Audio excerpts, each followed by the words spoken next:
I've combed through the records, I've gone on Board Game Geek, and I've taken the top game of every year. The game that is ranked the highest on every single year, and all of these games are going to be pit in a battle to the death in this room and board death match. All throughout the month of August, we have been voting on one game or another to crown the true champion of the past 31 years. 31 years! These are the candidates. They are floating by my heads right now. They were seeded randomly. I was thinking about seeding them with like opposite years, but I didn't want recency bias to overtake that, and I figured a random seed was potentially more fair, potentially more exciting, and could lead to potential more discussions about the game. Or it could lead to blowouts. I mean, I think some of these games are going to be blown out from number 1 on Board Game Geek all the way to number 540 something. We have a whole gamut of games, and it's really neat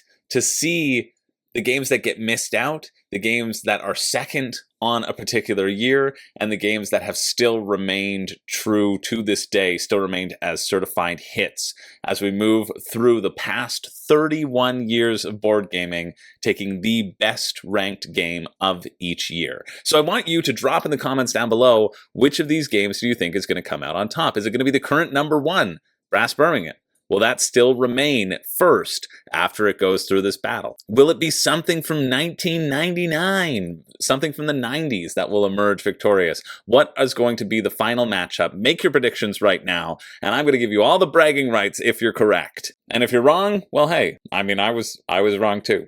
So we're going to get into it right now. I'm sorry if I've been screaming down your ear holes, but that's just something that I like to do. And we are going to start off with our first matchup, Brass Birmingham taking on War of the Ring 2nd Edition. These are both in the top 10 on Board Game Geek. We'll see a few from the top 10. Everyone was like, oh, are we just going to be taking the top 31 on Board Game Geek and having them face off? And, you know, a couple of them make it up there, but a couple noticeable exclusions do happen. And I like seeing the breadth of what happens. I also think that a number 2 of the year would be an equally very exciting bracket to face off. But we're not doing that. We're taking the number 1 game, number 1 overall, taking on War of the Ring, number 8. Brass Birmingham is a beautiful economic strategy game where you are expanding your networks twice. You're going to do it twice. You're going to do it in the canal era, the canal era, some might say, and then you're going to be doing it in the rail era. Both having slight differences in terms of how you set yourself up for success, what things cost. It's all about managing that income, and it is one of the only games where taking a loan is a viable action and should be taken by top players. Brass Birmingham, of course, came out in 2018. That is our 2018 candidate, and War of the Ring being our 2011 candidate. War of the Ring represents the battle of Sauron fighting the free people as you strive to get the ring into Mordor, and Sauron as you strive to take over the entire map. It's a big head-to-head 2-player game. It says 2 to 4, but nobody ever plays it at more than 2. It is a 2-player game. Not recommended at any other player count by everybody who plays it, or almost everybody. And I was gearing up to say, we don't need to worry about War of the Ring because Brass Birmingham wins, but that's not to be. People in the Discord rebelled against Brass. My Brass lovers, where are you at? Join the Discord. We need you. We need your votes. But it is War of the Ring that takes the vote in a 15-9 vote. People love War of the Ring. I've yet to play War of the Ring. I still haven't played Star Wars Rebellion, which is just absurd and is not in this competition. Star Wars Rebellion also came out in a year where something was ahead of it. But I know I would enjoy this super epic game. I've heard great things about it, and it has earned its accolades for sure, especially as we start with an upset, War of the Ring taking out Brass Birmingham right from the get-go. Did you predict that Brass would be there? Well, you were wrong. Did you predict that Gloomhaven would be there? Well, you might also be wrong, because it's taking on Power Grid. Gloomhaven is our 2017 edition. Gloomhaven, coming out in 2017, was number 1 for a very long time, and now has dropped to number 3, but still around. Power Grid, representing 2004, still sitting at 62 on Board Game Geek. Also sitting in my top 20 games the last time I ranked my games. And I think I'm due for a new ranking at some point in time, but who knows when I'm going to get around to that. I've played some new games. Who knows what might move up and what might move down. I don't know. But this is an interesting one because Gloomhaven and Frosthaven are both in the matchup. And the winner of this will move on to face either Frosthaven or Tigris and Euphrates. That'll be the next match. But I wasn't sure how this would go. We have a lot of Power Grid lovers in the Discord, and that makes me so happy. And looking back now, a different game has won because the votes only last for one day. And then we got to move on because we do one for every day of every month, except for the times where I forget. Gloomhaven needs no introduction. Gloomhaven is a game that I am going to play digitally, and I have resigned myself that I'm not going to play the tabletop game anymore. I'm just not going to get it to the table. I'm going to prioritize other things. And Power Grid is a really fun economic auction game. It's a game I like to refer to lovingly as Math the Board Game, which, if that turns your crank and gets you all fired up, hey, me too. If it doesn't, it's probably not for you. So in a vote to 16-14, Power Grid actually upsets Gloomhaven, and I believe it is on the strength of its fun little market. I believe it's on the strength of its auction, where you're adding these different power plants to your economic grid, you're bidding on resources, you're trying to min-max the potential of what you should bid and what you shouldn't. You're trying to expand as efficiently as possible across the grid so that you have to pay the least amount of money and you can power the most houses. It's just like a elegant design, really good. And Gloomhaven, it's been replaced. So Power Grid moves on, 2004 taking out 2017 in a pretty big upset. Let's see if the upsets still come, because in 2022, 5 years later after Gloomhaven, we have Frosthaven, which is sitting at number 25 on Board Game Geek, and I'm sure will keep shooting up at some point, taking on something sitting at number 111, Tigris and Euphrates, 1997, still repping it hard. Almost 30 years ago, 1997. Oh my goodness. That's the worst sentence I've ever said in my entire life. I'll tell you this, I played one of these games this summer, and it wasn't Frosthaven, it was Tigris and Euphrates. And I had myself a rip-roaring good time. Tigris and Euphrates is what pioneered Knizia scoring, which is, if you have 100 black points and 1 red point, your score is 1. You have to diversify your scoring in a bunch of different ways. And so in Tigris and Euphrates, you're going to put tiles down, and if you have a leader of that particular color, then you get a point in that color. Seems pretty simple, but you only have 2 actions a turn, you have 4 different leaders to juggle, and you want to be juggling how you build up these cities and these places, because if 2 places connect, a war will be fought using the strength of both sides, and you can get a whole bunch of points from a particular side if you're able to kind of move in and oust someone. And so doing that in strategic ways in this back and forth is a way that you can really gobble up a lot of points, or you can create your own infrastructure. You can reach out and you can steal all the wild points to help you later on in the game. There's a really nice balance here at Tigris and Euphrates. I like this game a lot. Really great. It's taking on Frosthaven, which is just Gloomhaven with a city building phase, essentially. You have the same story that you're going on. Well, not the same story, but, you know, same sort of structure. Different scenarios that you will accomplish. You'll have all of your different classes with your different cards to manage, choosing what cards to play for the top action and the bottom action. You've heard of it before. If you've never played it, that's the flow of it. You choose 2 cards, and then as you cycle through, you got to take time to rest and get your cards back, but you slowly lose cards over the course of the game, and that acts as a bit of a timer for you. I mean, Frosthaven is something that, again, in theory, I would like to play. I feel very happy. I've gone through the waves of being happy that I didn't back it, because I was backing it, and then I talked myself down. I said, no, you don't need this. And then I was sad when I saw the prices go up, and I was like, dang, I could have gotten a deal. And now that I'm getting rid of Gloomhaven, I'm like, well, I'm kind of happy again, you know? And so not a huge amount of people turned up for the votes. There's also a little mini game within the game that we're playing over on Patreon, where if you don't know what to vote for, sometimes you throw it down on the abacus, which is a random rule. And nobody's gotten it yet, and nobody knows what it is. And I picked something that would not always be triggered. So I could keep the sanctity of the votes, not having these huge swings in these. I, as the moderator, like to keep the sanctity of the game and the sanctity of the tournament. And so, unfortunately, although I'd love to say this is an 11-9 win for Tigris and Euphrates, it is unfortunately an 11-9 win for Frosthaven 1997. I wanted you to stick around so badly, but you lost to the Cult of the 2022. Next up, we have a really interesting one. We have Twilight Struggle taking on Magic the Gathering. Magic the Gathering 1993, that is our last or our latest or our earliest, depending upon how you want to talk about it, entry into the competition.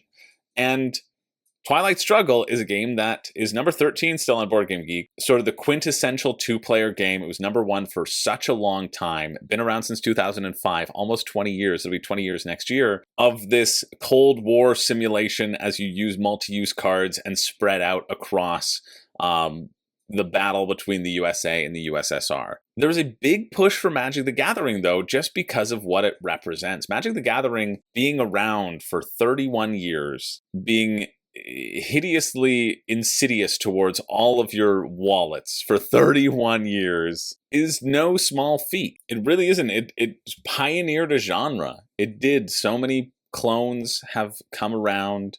So many people have tried to replicate its success, and there was something about Magic the Gathering that just stuck around with people, got people invested, whether by predatory means or not, and kept people around in the hobby of constructing this deck and spending the time outside of the game to create this deck at which you would bring and battle people. Just pretty simple, drawing cards, hoping you have enough mana to activate all the cards that you want to activate, and that you don't have too much mana so that you can top deck a really special card, feel the heart of the cards, and take people out of existence. And so we had that conversation in the Discord too. People were talking about Twilight Struggle, you need to be around the same skill level in order for it to be enjoyable, and back and forth on like the history of Magic and how impactful it has been. And so for that, it's Magic the Gathering that just edges out Twilight Struggle 1993, showing up in a 11-10 vote. Now, next up, we have Dominant Species taking on Samurai. 2010 versus 1998. Now, I haven't played Dominant Species, but I have played Dominant Species Marine, which is just a really fantastic game. And this holds a lot of similarities in its DNA, at least from what I've been told. A couple of things are streamlined in Dominant Species Marine, but Dominant Species Marine is a fantastic game, and I can only assume Dominant Species is as well. The main difference here, too, is that you're placing out workers on this sort of sideboard, and then you're going to take them all at the same time once everybody's taken put all their workers out. And I think in Dominant Species Marine, you take the action as you go. So it's a little bit less programming, if I am saying that correctly, or maybe I'm lying to you. Who knows? You're trying to expand over the course of... That's the Cones of Dunshire. Come on. That's not Dominant Species. You never fool me. It still looks a bit Cones of Dunshire. But you're expanding out over these different terrain. Each terrain will be giving you a different amount of points when things are scored, and each terrain also can support life in only certain ways. And so you want to establish these little choke points here with environments that benefit your particular species and not necessarily other people. It's a really nice game of area control and economy of movement. Samurai is another Knizia, 1998. Rana Knizia held the top spot in 1997, 98, and 99, which is kind of a wild thing for a designer to have the #1 game 3 years in a row. Like, just an incredible contributor to our hobby. But Samurai, you're going to be putting these tiles down and surrounding these 3 different types of sculptures, and you want to get the most sculptures, essentially. Again, Knizia scoring is at play, so whatever sculpture you have the least amount of, that's your score. And so you can essentially choke someone out of getting the sculptures that they need if you get all of them as well, which is kind of a neat back and forth that you can do here. Samurai is a very fun tactical game. I probably would opt for Dominant Species here, but I assume that it was Samurai that won. Yeah, it is Samurai that does move forward in a 12-9 vote. Dominant Species Marine is removed and extinct from this competition. Now, next up, we've got a real banger. This one's going to be hard to guess who's going to move forward. We have Hannibal, Rome versus Carthage, 1996, overall number 408 on Board Game Geek, taking on Pandemic Legacy Season 1. number 2 on Board Game Geek. Now, I don't know which one's going to win here. This might be the most obscure game of the past 31 years. 1996 not being a memorable year for board gaming, apparently. This has been re-implemented recently, though, on Kickstarter, of these two titans battling against each other as you claim sections of the map. You have your cards for maneuvering, then you have your battle cards, which you play when you fight people. I don't know. It's clearly not going to win to Pandemic Legacy Season 1, which is just a phenomenal game. And Pandemic Legacy friggin' blows you out of the water. Pandemic Legacy takes it in a 20-5 vote. Pandemic Legacy is so good. If you haven't played a Legacy game, this would be an amazing first introduction, because it was an amazing introduction to the world to Legacy. It really kind of pioneered the genre, and I can't wait to finish it, because I still haven't.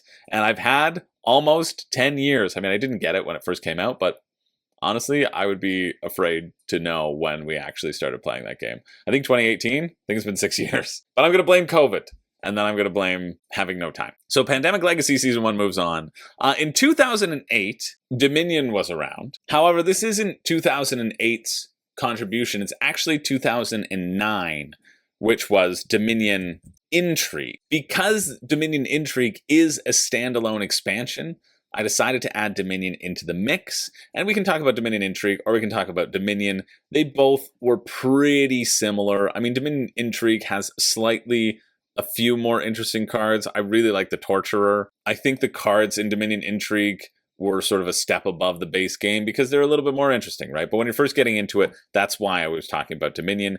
So we have Dominion, just in general, Dominion Intrigue, taking on another incredible classic, Carcassonne, which came out in 2000. Carcassonne's still sitting at 225, Dominion Intrigue sitting at 112, or Dominion sitting at 129. Dominion Intrigue getting a little bit of a bump. Both of these games were integral early on in my board gaming journey. I've got a soft spot for both of them, mainly Dominion for playing the online version and seeing all the sets of cards up until, they had 8 sets. I think that's when I was really playing a lot of it. And then Carcassonne, I decided not to get rid of in a recent purge that I did, which either that's come out or it will be coming out.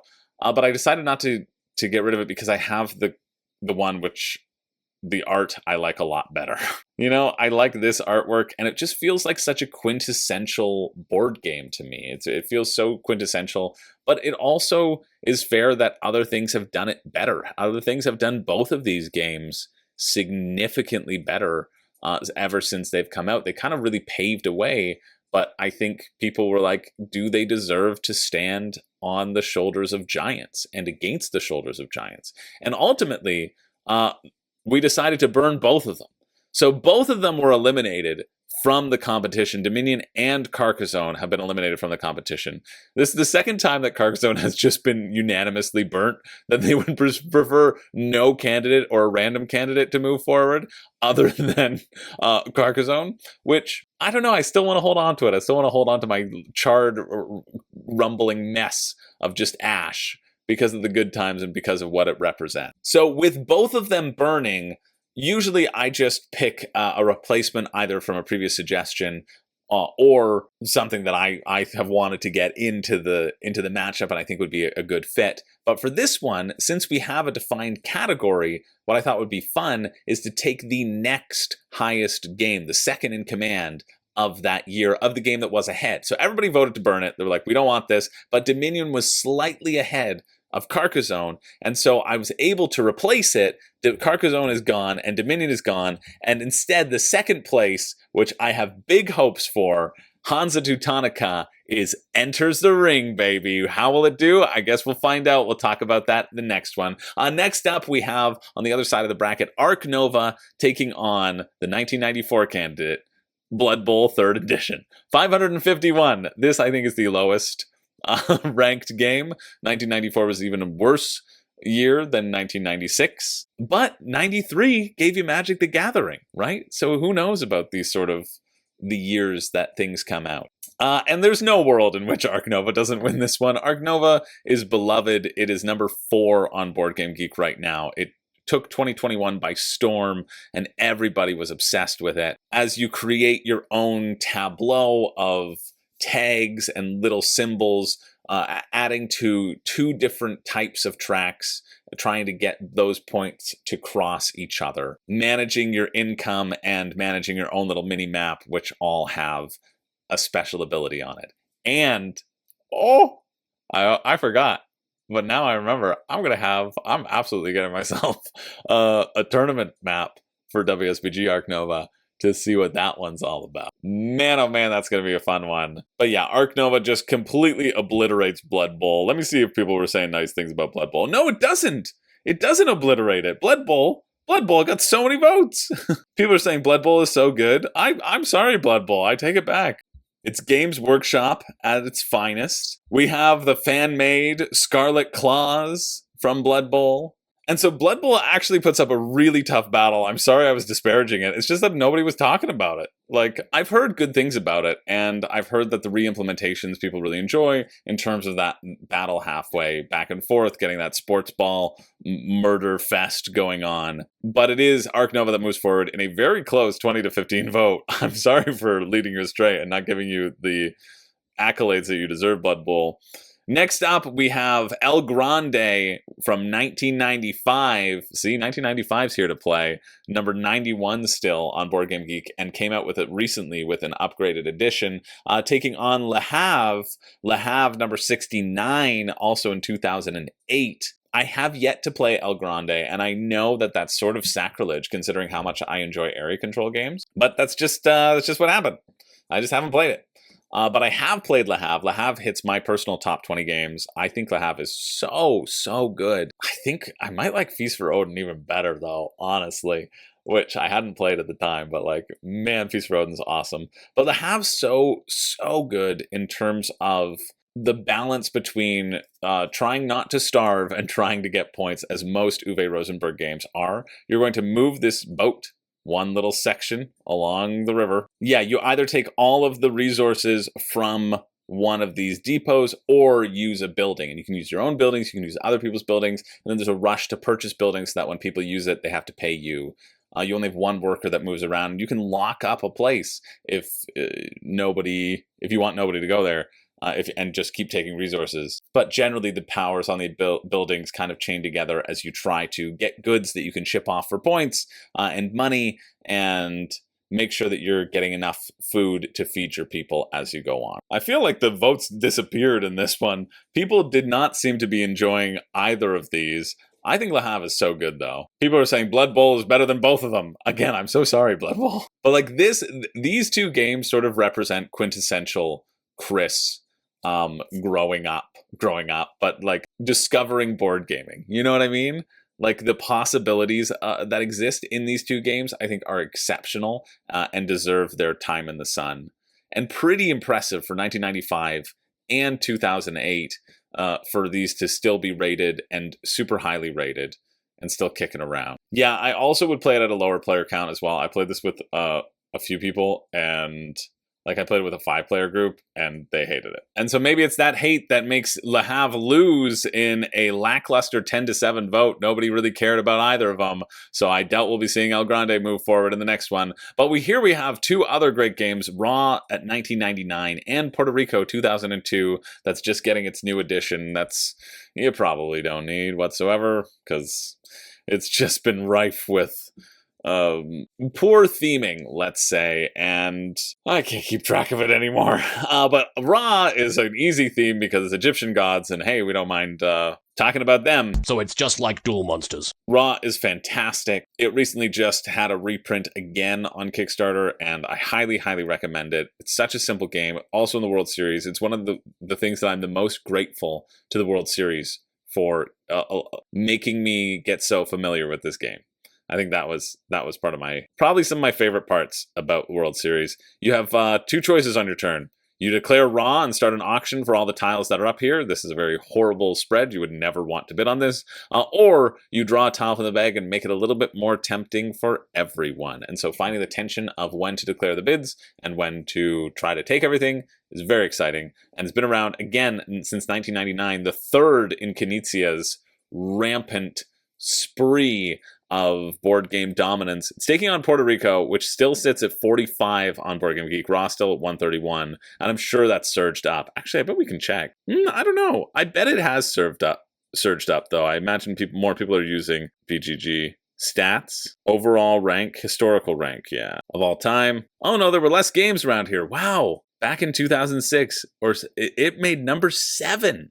It was number 7 back in 2007. Wow, and then it has had a steady decline, and then of course you get a little bit of a bump when it got the republishing over here, and people remembered, yeah, dang, this game's awesome. That's cool. That's really neat. Puerto Rico employs one of my favorite mechanisms, which is the follow mechanism, where I take a role and everybody does a thing, but I get to do a super special thing and feel like a super special boy. But a lot of people don't like the theme. However, there is one Puerto Rican who makes it very clear in the comments anytime I talk about Puerto Rico that they're fine with the theme. So, yeah, take that for what you will. They say, I speak for all Puerto Ricans, not the other Puerto Ricans.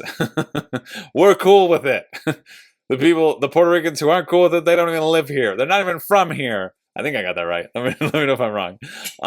Puerto Rico, I think it's just like mechanically, it's still such a great game, but it is Raw that moves forward in a 20-6 vote. Moving along to 2020, somebody's favorite year, certainly Dune Imperium's favorite year, as it's number 6 on the charts right now, taking on last year, 2023, which has moved up to number 66. Wow. When we were doing this, it was 71, so it keeps on climbing. Hegemony can't stop rising in terms of how much people are enjoying this game. And so this one was really close. There was a big back and forth. The Dune memes were in full effect. Hegemony made a really strong play, and people were getting convinced. But at the end of the day, it was Dune that moves forward, Dune Imperium that moves forward in an 18-16 vote.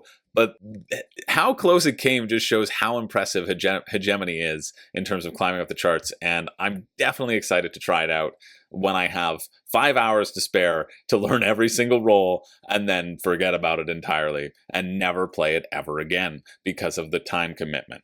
But I imagine I'll enjoy myself for those few hours. Anyway, it's burnt for all eternity now, so I don't have to worry about it. Just below Dune in the charts, 2016 would like a word. 8 years ago, Terraforming Mars hit the scenes and is number 7 overall, but it's taking on Clank Legacy Acquisitions Incorporated in 2019. That's the top game from that year. Also sitting at number 22. And this is a tough one. I feel like Terraforming Mars has got to take it here, but I know that Clank Legacy is beloved by so many people. People were saying that there was too much reading and too much pausing in Clank Legacy as well. That was some of the feedback that I was getting. But also people enjoyed it. So I think it's just if you gel with that style or not. So if you don't mind pauses, you don't mind going for that ride of reading passages of texts and going to entries and then coming back, then it apparently takes all the great parts of Clank and makes them even greater. It's up against Terraforming Mars, which is a friggin' certified classic, a banger, which we will see if Levi Marino has managed to claim his 3rd ring in a row at the WSBG Terraforming Mars Championship Tournament. Levi, I know you watch this sometimes. You're a friggin' beast, man. And I mean, I hope it happened. I can't imagine that you didn't have to face off like everybody teaming up against you in every capacity. I can't imagine that didn't happen, but no matter what happened, you're a friggin' champion and a superstar. Like, that's one of the best Terraforming Mars players in the world. Undoubtedly.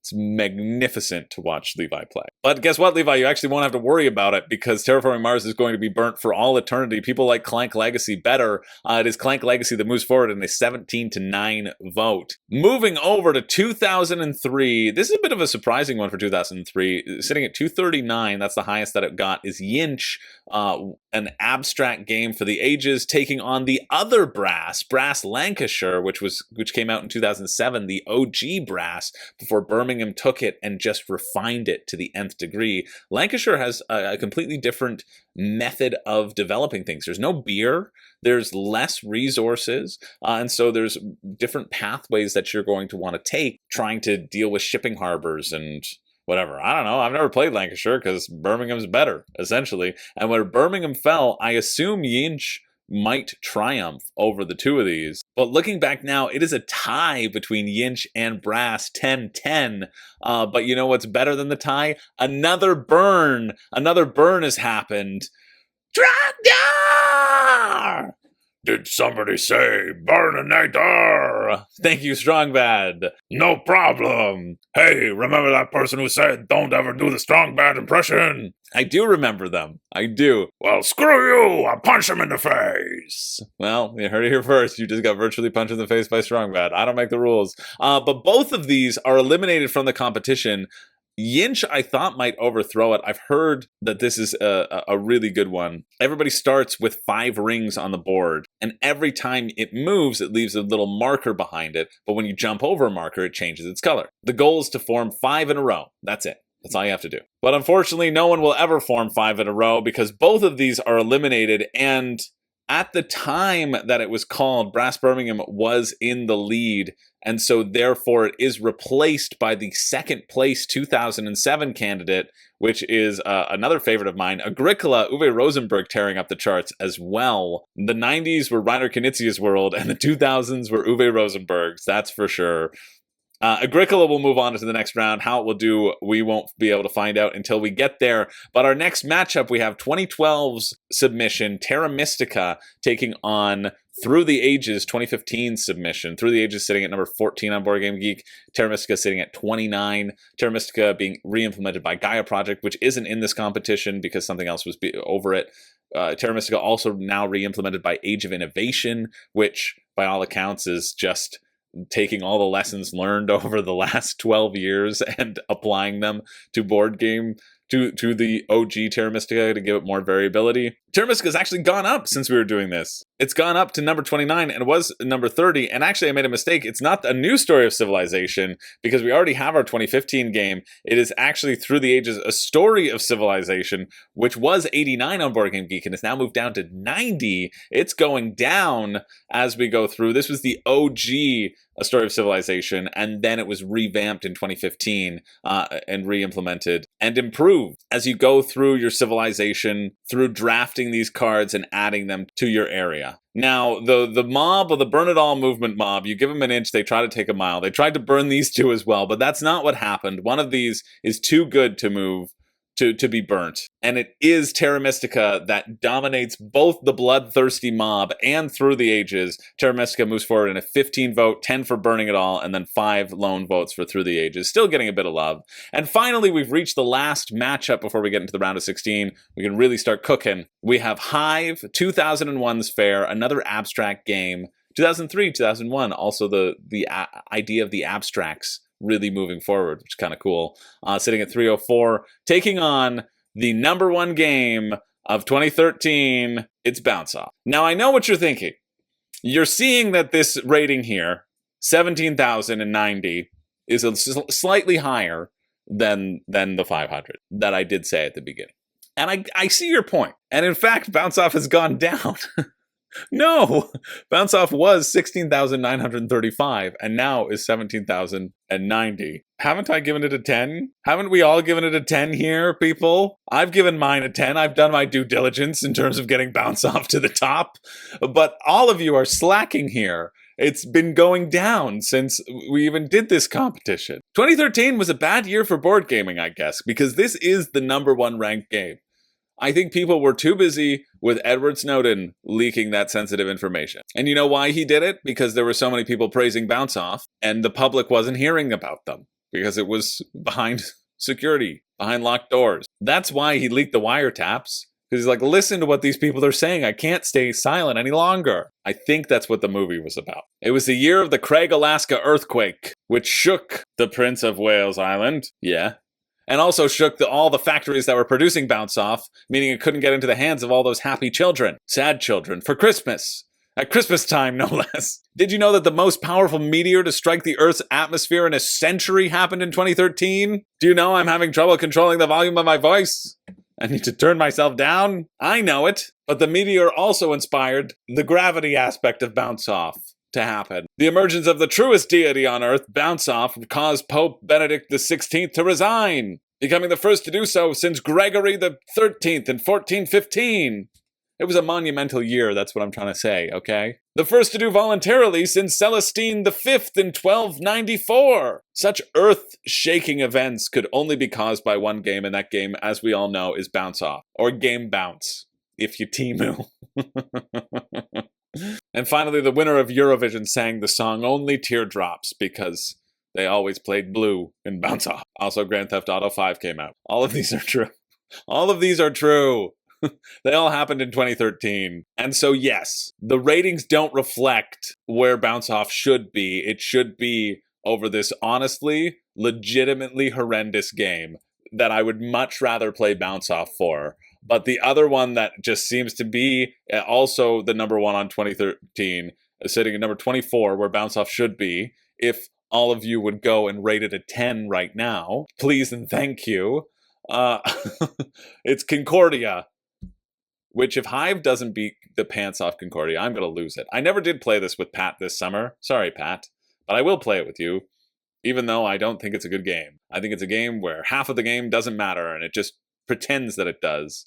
And you just gobble up cards like some reverse slot machine or card shuffler or casino dealer. Yeah, you gobble up cards like a hungry casino dealer and don't care about the land in front of you. So let's go for Hive, the beautiful abstract that could. 2001 needs to be represented. The elegance of surrounding a queen bee with pieces. Hive is the one that does take the competition and moves forward in a consolatory 18 to 10 vote. Goodbye, Concordia. We never knew you, and we'll never miss you. And we're on to the round of 16. We have, at the beginning, just one more game to introduce our champion from 2014, and then we're going to blaze through the results now that you know all the games. We have Orléans sitting in 2014, taking on War of the Ring, the second edition, because the first one was trash. Orléans is also sitting at number 32, and honestly, probably overrated, even though I really like this game. It's so surprising to me that this is still up there. Maybe other people also really like this game, and that's why it is rated so highly. Orléans is a game that feels like you could solve it, but when I was playing it against my parents during the pandemic, we each had our copy of Orléans, and I would look at theirs over Zoom, and I would tell them how to move my pieces, and I would do my own drawing on my own end. And it was very fun to do. But anyway, I used a different strategy every time, and I got better every time. And it made me think, oh, there might be something to this, based upon the map that's sort of shuffled around, and based upon how you draw your tiles out there. People really love the expansion to this. I know that they love the expansion, but I like the base game. I think it's quite fun. You'll lay out this map of tiles, and then you'll draw stuff from a bag, putting it on your own personal board, which you then have to activate certain abilities, certain combinations of, where are they? Yeah, you have to fill this up in order to both add new stuff to your bag and do things on the map. That's essentially it. Will it take out War of the Ring? I doubt it, but I think it will put up a valiant fight. I think Orléans is a really solid game. I like that it exists, for sure. But it is War of the Ring that moves forward in a 20 to 15 vote. Now, here we have a battle. Power Grid taking on Frosthaven. Power Grid took down Gloomhaven. Can it do the same for Frosthaven? Look at those wires and levers that are being pulled. Much more epic than whatever this mating dance is.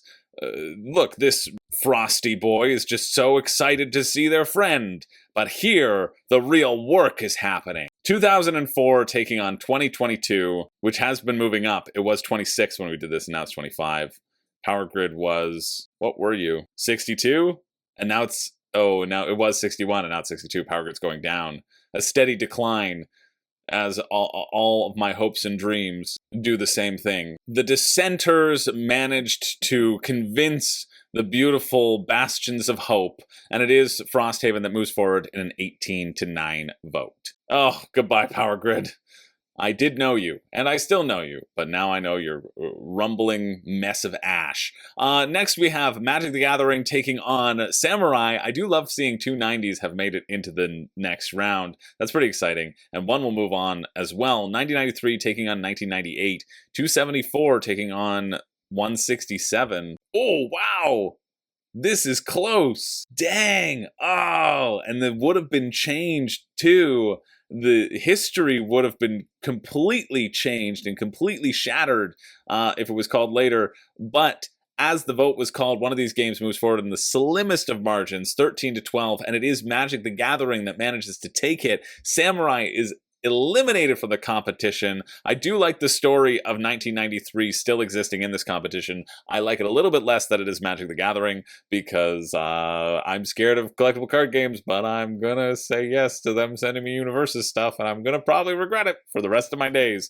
But here's something I won't regret: checking out this sweet matchup between Pandemic Legacy Season 1 and Hansa Teutonica. I'm a big Hansa Teutonica fan, and I've just become one since May because I've played it once and it was fun. That's how those things happen. Hansa Teutonica is really good at a higher player count because there's a lot of interactions. Essentially, what you can do on your turn is you have a number of actions you can do in your turn depending upon what you've leveled up. This is kind of what your board could look like, except this looks ugly. Here's your Actionen, and you can see that this person now has 3 actions, right? And so on your turn, you can do those 3 actions, and usually actions involve placing cubes down somewhere. In order to place a cube into a town, you need to fill completely the route in between that town, right? So if I put 3 little cubes down there, I would then get to assign a cube into one of these spots. But now there are circles, and those are special workers that you then have to assign into a specific spot. And then there's a hierarchy of color, which you also have to unlock,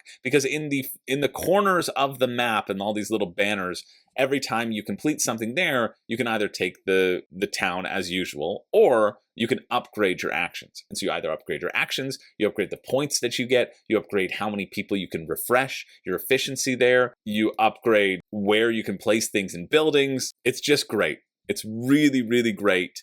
Highly recommend if somebody is sitting, waiting, waving a little flag at a convention saying, hey, who wants to play Hansa Teutonica? You get your little butts over there and you play and you tell them that I sent you, okay? Because it's fun. It's a great, great game. So happy that I played it this May at Geekway to the West. What a fun, great convention if you're in St. Louis area. Highly recommend. Super well run, lovely staff, lovely people. Like, just fantastic. It is up against Pandemic Legacy, so it will be losing. But, oh, it could have won if people didn't just go for the abacus, and which didn't trigger at all. But Pandemic, it does move forward in a 16-7 vote. It obliterates Hansa Teutonica out of this orbit. But I'm just happy that it got a seat at the table and we got to talk about it. Moving over to the other side, we've got Arc Nova versus El Grande. I mean, Arc Nova is going to wipe this out of the water. Nobody even cared about El Grande. But El Grande did get more votes this time than almost the last time, too. However, it's not enough. You all know Arc Nova. You all know Arc Nova is going to be moving on. El Grande does get eliminated. 1995 is extinguished from the competition. Our third 90s in the second round. That's pretty good considering we only had like 7 of them, so 50% of them made it. That's pretty good for the 90s. Good representation, 90s. And we're going to see another one coming up. But Arc Nova takes it out and moves forward in a 21-9 vote. Another 90 candidate. That's 4 90s in the top 16. That's really good. 93, 94, 95, 96, 97, 98, 99. Yeah, we have 7 of them. We have 7 games in the 90s, and 4 of those games made it into the second round. Way to go, 90s.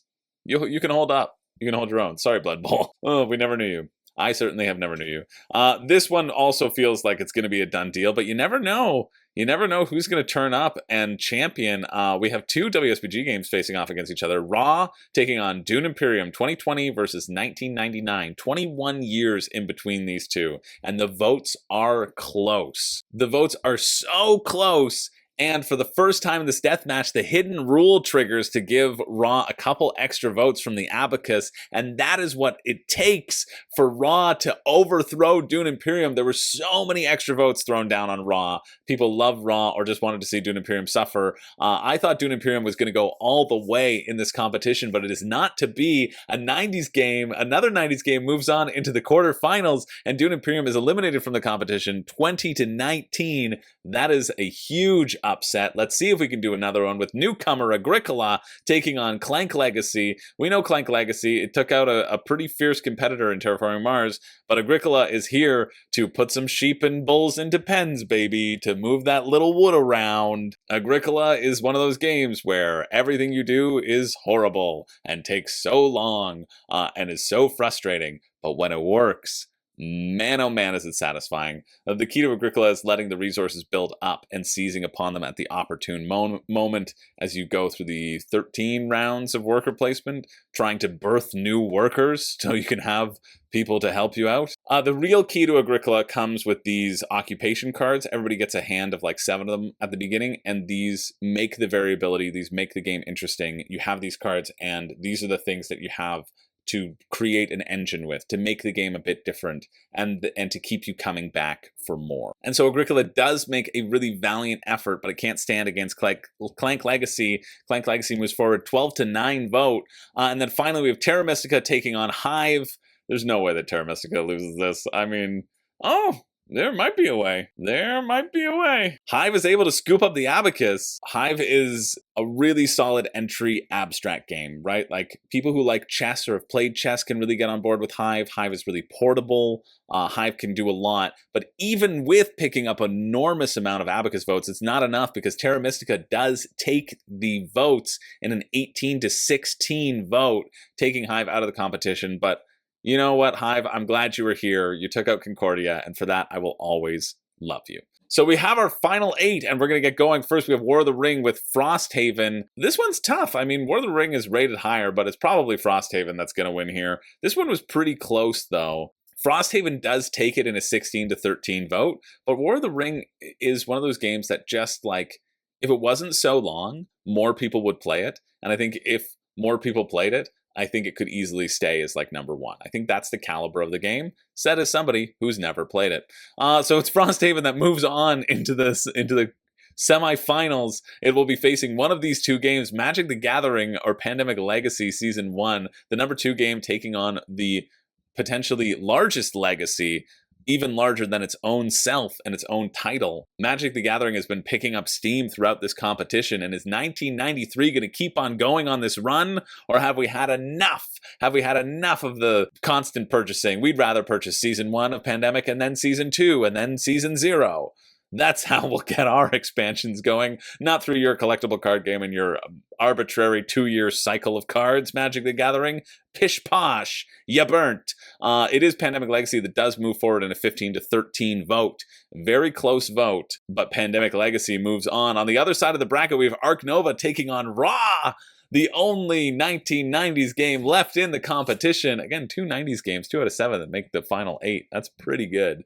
That's about what you would hope for, you know? I like that. I like those numbers. I think Ra might have the backing to take this, but Ark Nova, the Elephants, and the Red Panda enthusiasts come from behind and just completely obliterate it. It wasn't a competition. It was 24-12. 24-12, Ark Nova moves on into the next round. Ra, unfortunately, is ejected from the competition, and as will one of these games, Clank Legacy Acquisitions Incorporated taking on Terra Mystica, number 29 versus number 22. 2019 facing 2012. The oldest game left in the competition is Terra Mystica. Will it be enough? As I look back, it's tied. It's tied, but the Abacus trigger happens early on, and some other votes get in right at the very last second. It is Clank Legacy that takes out Terra Mystica in a 19-15 vote, making me even more interested in trying it out. And so we are here. We have reached the finales. We have Frosthaven, Pandemic Legacy Season 1, 2015. 2021, Ark Nova, and 2019, Clank Legacy Acquisitions Incorporated. One of these will be crowned the best game in the past 31 years. The best game of all time, definitively signed, sealed, and delivered to me, I suppose. Should I get it? I don't know which one's winning. I forget. But first off, we have to decide between Frosthaven and Pandemic Legacy Season 1. My money would be on Pandemic Legacy Season 1 here, because it's number 2 on Board Game Geek over Gloomhaven. I think the legacy itself is strong, but Frosthaven has people voting for it when they've played none of it and played all of Pandemic Legacy and enjoyed Pandemic Legacy. The power of Frosthaven just might be too strong. Frosthaven takes the legacy out of contention. We prefer a campaign to a legacy. Apparently, that's what we're saying. We prefer the second version of something versus the first one. And it is Frosthaven that moves on into the finals. And then we have on the other side, Ark Nova taking on the other legacy. Will Legacy rise up to face the threat, or will Ark Nova manage to stay out on top? For all of its detractors, I feel people say, Ark Nova, yeah, it's probably like a little bit overrated. You know, I think the fervor for Ark Nova has died down a little bit. but you have to admit that it's a really solid game. You have to, because I'm telling you, you must. I said it, and you have to admit it. Admit it to yourself. Say it out loud. Go say it to the next person who you see, and hopefully you're not watching this at work, because then they won't even know what you're talking about. But yeah, Ark Nova is just a really solid game. It's a fun game. It's really great. And Clank Legacy, you got Clank in Space. You got Clank Catacombs. Do you need Clank Legacy? Apparently not, because it's Ark Nova that moves forward in a 23-7 vote. And we are here, both Legacy games, which I actually thought were going to be the finals. I was wrong on both counts, at least out of the semifinals. Both of these games have taken out Legacy games. We have a campaign versus just a solid, crunchy Euro. Terraforming Mars with zoos versus Gloomhaven with zoos. And this was a close vote. The votes were 15-14.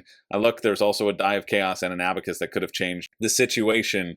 But before that happened, Ark Nova was leading by 1 vote, 15-14. And then, for good measure, it scooped up the Abacus and the Die of Chaos. It is Ark Nova that is our champion. Yes, it is. I didn't even give any build up to that, because there isn't any to be built up. I love that Ark Nova is the successor here. I think Ark Nova is a worthy owner of this title. As the best game of the past 31 years. I think the time investment for Frosthaven could alienate some people, and Ark Nova, you just need 3 to 4 hours if you're playing for the first time.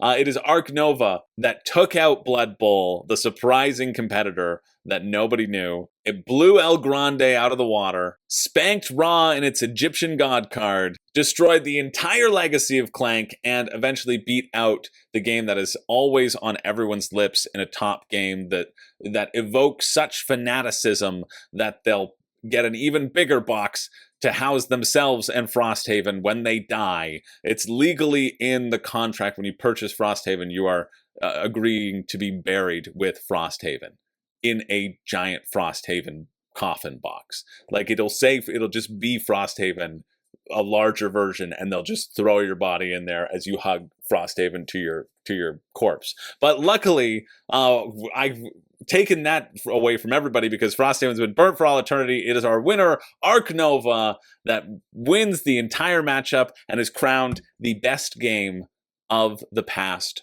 31 years. That was a death match. A fairly satisfying conclusion, or maybe not. Let me know if you hated it and if something else should have won instead. It feels like a nice finish, but what do I know? I'm a dumb idiot baby. Thanks so much for watching. Right now, in September, we are doing the theming of, I don't even know. It's fried my brain so much. Oh yeah, the crunchiest Euros, the crunchiest brain burners, the biggest brain burning complexities. We are voting on that happening right now, and Voidfall is disqualified. But it'll be sponsored by Voidfall. Sponsored by Voidfall. If you want to get in on that or support the channel or participate in the video, if you want to get in on that, support the channel and participate in the daily votes, you can sign up for the Room and Board Patreon down below. A couple bucks a month, get to hang in our Discord, where we're running Mafia games now, like Werewolf Mafia games, and it is one of my greatest joys. People are really into it, and they get upset, and I love it. Anyway, it's a fun time. Thank you so much for watching. My name is Chris George. I don't have a catchphrase. I appreciate you being here. And hey, if you don't sign up for Patreon, that's okay. I'm always going to keep on doing these recaps so that everybody can participate. I never lock any videos behind paywalls, except the really sexy ones. Nah, I don't have those up yet. Honestly, I contemplated switching over to OnlyFans for the bit, and if they took less of a commission than Patreon, but I think they take about the same. So we're safe. We're safe from that switch. Thanks for being here. I'll see you in the next one.